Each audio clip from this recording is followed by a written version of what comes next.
Good morning class. मैं विष्णु गर्ग आपका BOD class में स्वागत करता हूँ। आज का जो इम्पोर्टेंट टॉपिक है वो है break even analysis.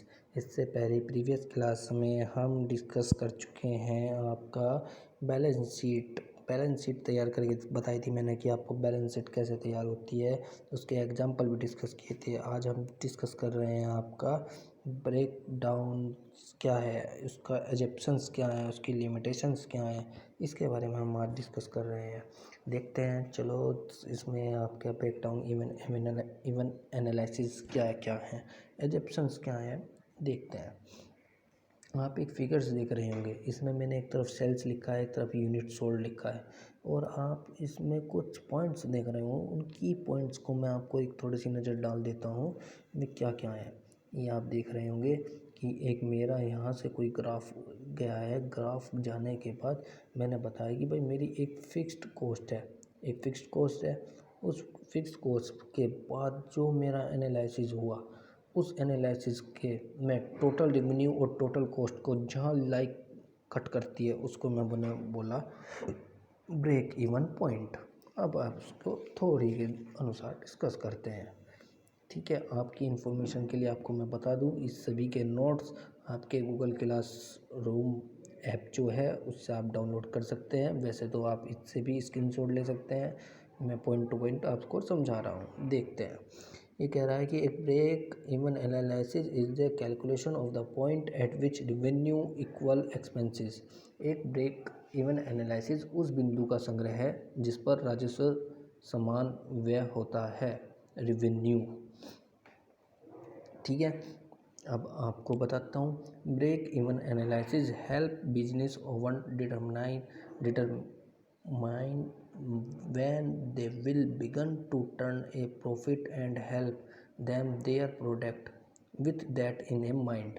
Break even analysis व्यवसाय के मालिकों को यह निर्धारित करने में मदद करता है कि वे कब लाभ को मोड़ना शुरू करेंगे और उनके उत्पादों को ध्यान में रखते हुए उनकी मदद करेगा। मतलब आपका कोई ग्राफ है, जैसे आपका कोई प्रोडक्शन फैक्ट्री है, भाई उस प्रोडक्शन फैक्ट्री में आप सोच रहे हैं कि भाई प्रॉफिट मिल रहा है, उसको थोड़ा सा मॉडरेट करके अगर आपको और प्रॉफिट मिल जाए तो उस चीज़ को ही ब्रेक इवन एनालिसिस कह रहे हैं। उसको ग्राफ के थ्रू समझना होगा।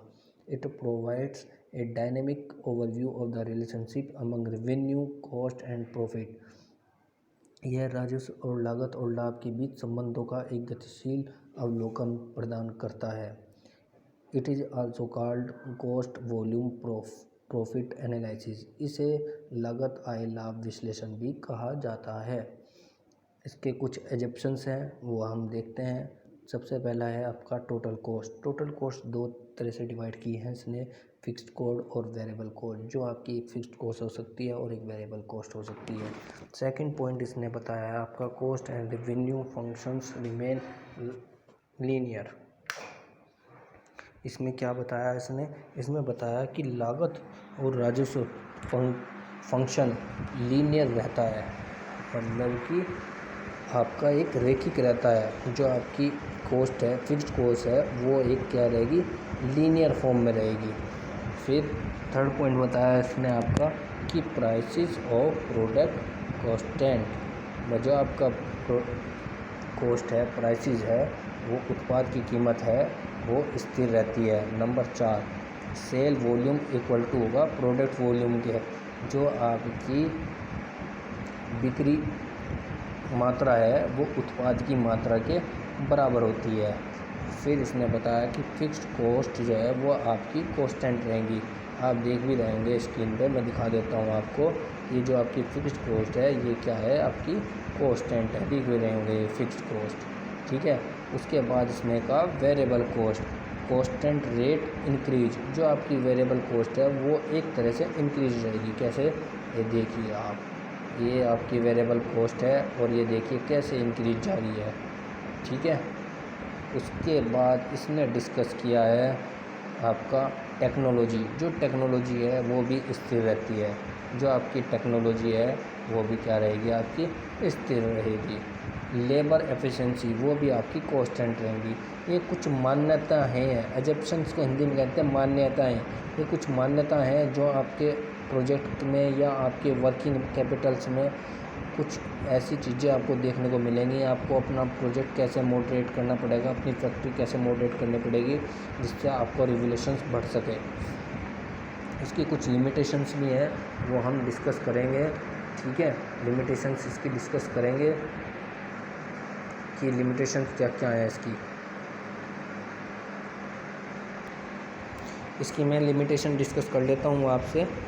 देखते हैं। Ceiling price equal to constant and cost function linear, that is not practically. Ceiling price always constant होगा जबकि कॉस्ट फंक्शन लीनियर होगा, बट यह प्रैक्टिकल संभव नहीं हो सकता ऐसा। Second point, keep all function constant in assumptions. मैं सभी फंक्शन को कॉन्स्टेंट एज्यूम कर लिया, मैंने मान लिया, तो so project the features with past function. जो मेरा पास्ट फंक्शन को लेकर हम फीचर्स को चेक नहीं कर पाएंगे, यह सही नहीं है, यह प्रैक्टिकली संभव नहीं हो सकता। सो इनकरेक्ट, ये भी एक क्या होगी, इनकरेक्ट होगी। इसलिए इस ब्रेकडाउन को हम छोड़ ही देते हैं। भाई, cost revenue output relationship is not linear but for large range of output. Cost revenue जो है वो आउटपुट रिलेशनशिप बड़ी रेंज के लिए रैखिक नहीं हो सकता।